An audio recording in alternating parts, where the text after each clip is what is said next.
उद्बोधन की अगली कड़ी में मैं आमंत्रण करना चाहता हूँ सत्यपाल जी, श्री कुमार, पूर्व विधायक MP।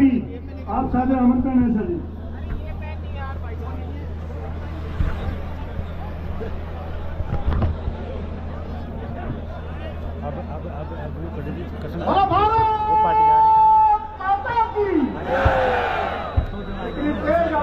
चाहिए कि टॉप कारागार तक इन युवाओं की जो टोली यहाँ एकत्रित हुई है उसकी आवाज वहां पहुंचनी चाहिए।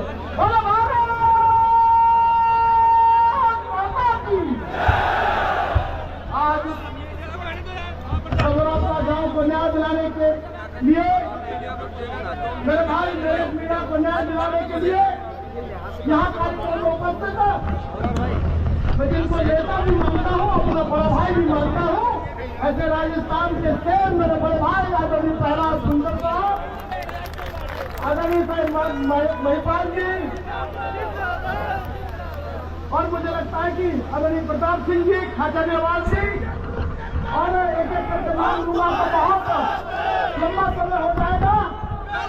ये राजनीति को दूर रखकर एक साथ कोई परिवर्तन हुए हैं, ऐसे राजनेताओं के लिए मैं आपसे निवेदन करूंगा कि जोरदार ताली बनाकर आप सब गिरफ्तार करें।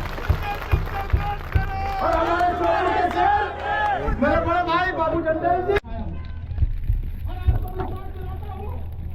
नरेश जी ने कोई ऐसा काम नहीं किया जिसके कारण उनको जेल जाना पड़े। मैंने भी बहुत अधिकारी को मारपीट की है।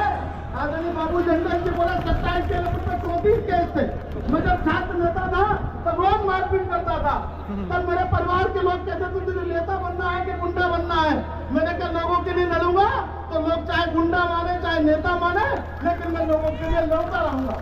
नरेश भाई को राजस्थान के लोग किस रूप में देखते हैं हो गए, ये राजस्थान के लोग जानते हैं, लेकिन मध्य प्रदेश के लोग मेरे जैसे नौजवान उस उत्साही युवा को एक बुलंद नेतृत्व की युवा नेतृत्व की आवाज मानते हैं, ऐसा मैं मानता हूँ। आदरणीय प्रहलाद जी जब मंच पर थे तब उन लोगों से बातचीत कर रहे थे, उन्होंने कहा कि अगला पड़ाव जयपुर में होगा, आप सहमत है कि नहीं सहमत है? ये मत सहमत हो या नहीं हो, लेकिन मैं आपको विश्वास। आपका भाषण होगा, इसलिए सभी से अनुरोध है आप सभी शांति से बैठे रहें। जय कृष्ण जी।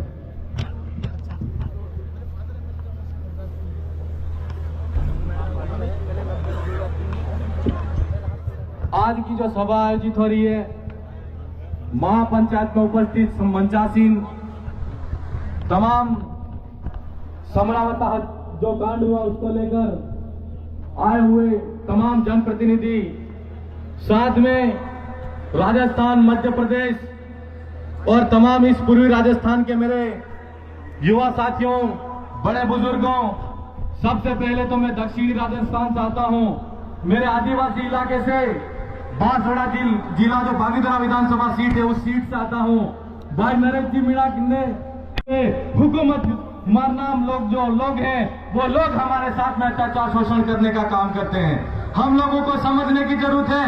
मैं दक्षिणी राजस्थान के उस इलाके की बात करना चाहूंगा कि कुछ समय पहले उस इलाके के अंदर, डूंगरपुर के अंदर जो एक कांड हुआ था, उस कांड के अंदर 2 भाइयों की हत्या हो गई थी। अभी हमारे वहां पर आरक्षण की बात को लेकर हमारे भाई गंगला घाटी के ऊपर खड़े हुए थे, 218 दर्ज हुई। समरावता हत्याकांड, समरावता के अंदर जो कांड हुआ उस कांड के अंदर, और नरेश जी मीणा का जो चुनाव हो रहा था उसको लेकर बहिष्कार वहां की जनता कर रही थी कि वोटिंग नहीं होनी चाहिए।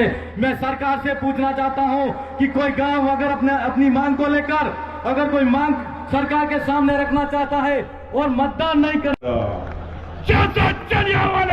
जलियांवाला के अंदर अंग्रेजों ने गोलीबारी करी थी हमारे ऊपर, उसी तरीके से इस सरकार ने समरावता के ऊपर हमला करा। मुझे तो ऐसा लगता है कि कहीं ये अंग्रेजों की औलाद तो नहीं है, इनका DNA टेस्ट करो, कहीं अंग्रेजों की बात तो नहीं है। जलियांवाला के अंदर 76 पठानों ने सीने पे गोली खाई थी, सीने पे। काले अंग्रेजों, सुन लो तुम लोग, हम लोगों को धर्म और जात के नाम पे तुम नहीं लड़ा सकते। और अब हम एक सरकार को कहना चाहते हैं कि नरेश मीणा निर्दोष है और अगर उसको रिहा नहीं किया तो हम जेल बनने को तैयार हैं। इंकलाब! इंकलाब! इंकलाब! Thank you. अब मैं आगे हमारे क्रांतिकारी भाई नरेंद्र जी महरौनी को बुलाता हूँ, अपने विचार मंच पे व्यक्त करें। नरेंद्र जी महरौनी और संक्षिप्त में 2 मिनट में विचार व्यक्त करें। बिस्मिल्लाहिर्रहमानिर्रहीम। सुरेश्वर का नाम लेके जोड़ा मेहरबान और निहायत ही रहम करना। अल्हम्दुलिल्लाह रब्बिल आलमीन। 7 तारीख ईश्वर की है जो मालिक है सारे जहानों का। हिंदुस्तान मोहब्बत का पैगाम, शांति का दूत, यू करने नहीं है, यू करने वाला है। मगर कुछ ऐसे लोग हमारे हिंदुस्तान में पैदा हो गए जो धर्म और जात के नाम पर अराजकता फैला रहे हैं। कार्तिक भेल, पूजा भेल, राम प्रसाद मीणा, पूजन का डिम्पल मीणा, शंकर मीणा डोडावाड़ी के अंदर तो की बात बता रहा हूं। इन पुलिस वालों ने उस शंकर मीणा को पकड़ा और बजरी माफियाओं को हवाले करा और बजरी माफिया वालों ने उसके अंग अंग काट दिए। मालूम है ना तुम्हें? सुन लो तुम लोग, जिस तरीके से समरावता हरा हरा लहरा तवा गांव, उस गांव को इस तरीके से सरकार ने ये कोशिश की कि इसको दबा दिया जाए। मुझे पैसा ये लड़ाई लड़ी जाएगी और हमारा एक साथी अंदर अभी बैठा है नरेश मीणा।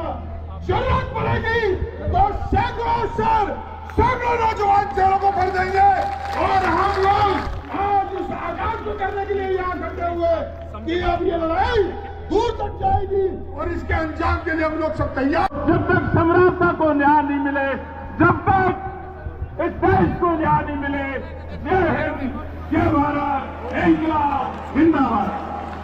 हमने आगे अपने क्रांतिकारी वासुदेव जी नागर नागर समाज अध्यक्ष को अपने विचार व्यक्त करने के लिए बुलाता हूँ। जलाने का जो कृत्य किया है उसके लिए दरकारने का ये समय है, ये मंच है और हमारी टीम को न्याय मिले। आप सबको बताना चाहूंगा कि समय जो प्रत्यक्षदर्शी थे वहां उनसे बात हुई, उनने मुझे बताया। दोबारा आप नारा लगाएंगे, जय जवान, जय जवान। जोरदार लगाओ, थोड़ा जोर। इंकलाब, इंकलाब। जय सर। धन्यवाद नेमी जी सर। उद्बोधन की अगली श्रृंखला में मैं साथियों जो भी गणमान्य व्यक्ति हैं वो मंच पर पधार जाए। आप सब इतने इत्मीनान से यहाँ सबको सुनने के लिए बैठे हैं, अपने धैर्य की परीक्षा दे रहे हैं। आप सबसे निवेदन है थोड़ा पीछे जाओ, पीछे जाओ। कि इस तरह का जो जुल्म किसी भी वर्ग या प्रशासन या सरकार के द्वारा किया जाता है तो उसका विरोध अगर इस गुंजल साहब जी यहाँ पे आप पहुँच चुके हैं और यहाँ पे शिवसेना के अध्यक्ष वो भी पहुँच चुके हैं और यहाँ पे और भी माननीय नेतागण यहाँ पे धीरे धीरे पहुँच रहे हैं। सभी विधानसभा के एमएलए एमपी सारे के सारे लोग यहाँ पे अभी पहुँच रहे हैं और हम महिलाएं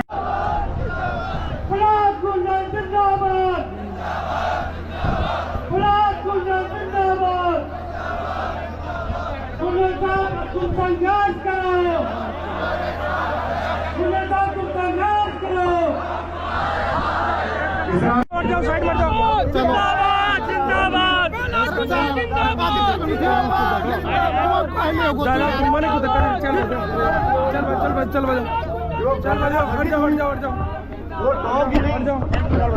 राजस्थान में एक मिनट आप साइड में आ जाओ साइड में। और कोई भाई साहब तक रहना भी चाहे कभी भी अपने आप को नहीं रखा। जोरदार ताली से स्वागत कीजिए साथियों भाई साहब का, जोरदार तालियों से। जय हिंद। इधर से तू हटे नहीं।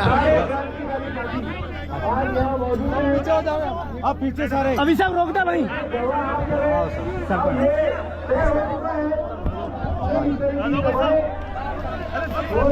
जोरदार तालियां।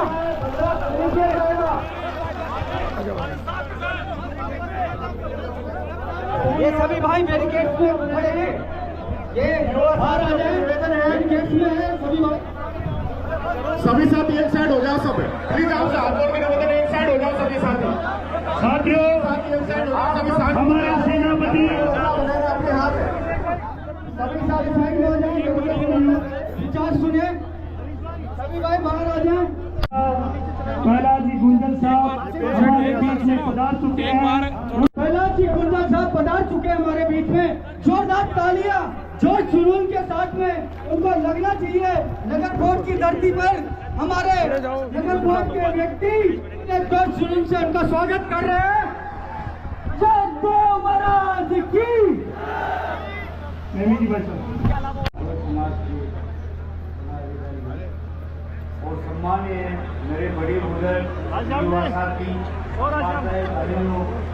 तमाम राजस्थान से हर जिले से आए हुए कई संस्कृत के अध्यक्ष और अध्यक्ष और समाज के सभी यही मीटिंग पहले बरवाड़ा चाहता हूँ राम हेत जी जो 12 जिला से किशनगंज के प्रधान साहब है। प्रचार करके संविधान को मानेंगे। आप क्या संविधान को नहीं मानते? क्या आप मनुस्मृति को मानते हैं? जो आप संविधान में आपने एक तरफ तो दिया और आपने हमारी माताओं और बहनों के ऊपर जुल्म और अत्याचार करके आपने जलियांवाला हत्या बाग की याद दिला दी।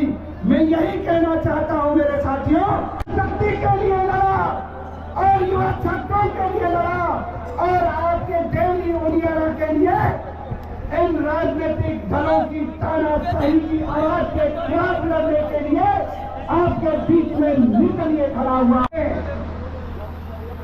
कि हमारा इम्तिहान ना ले ये सरकार।